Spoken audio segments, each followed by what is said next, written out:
Hi అండి, welcome to smart Jaya vlogs.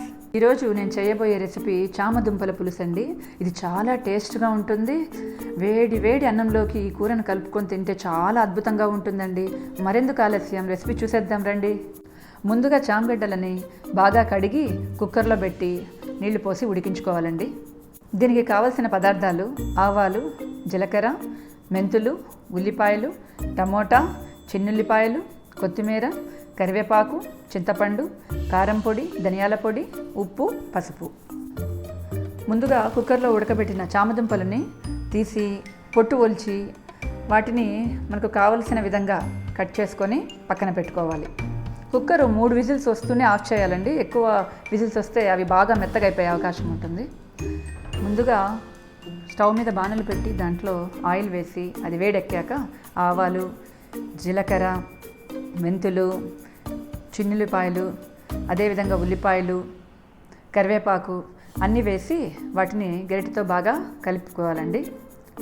అవి కలిపిన తర్వాత అవి కొంచెం మగ్గిన తర్వాత దానిలోకి మనం ఆల్రెడీ కట్ చేసి పెట్టుకున్న టమాటా ముక్కలు వేసి మళ్ళీ దాన్ని కలుపుకోవాలి.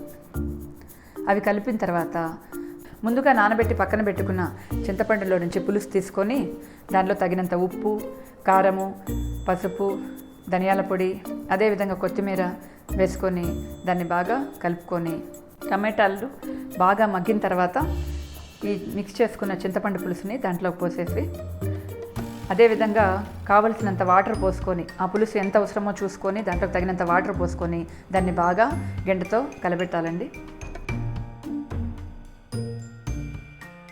ఇది బాగా ఈ రకంగా మరిగిన తర్వాత దానిలోకి మనం కట్ చేసి పెట్టుకున్న చామదుంపలు వేసి ఉడికించుకోవాలండి. దానికి మూత పెట్టి ఒక 5 నిమిషాలు లో ఫ్లేమ్లో చామగడ్డలను ఉడకనివ్వాలి. ఒక 5 నిమిషాలు లో ఫ్లేమ్లో ఉడికిన తర్వాత చామగడ్డల పులుసు ఈ విధంగా ఉంటుందండి. హై ఫ్లేమ్లో కొద్దిసేపు ఉంచి వాటిని బాగా కలుపుతూ ఉండాలి. తర్వాత మూత పెట్టి లో ఫ్లేమ్లో ఒక 5 నిమిషాలు ఉడకనివ్వాలండి. అంతేనండి, చామదుంపల పులుసు తయారైపోతుంది.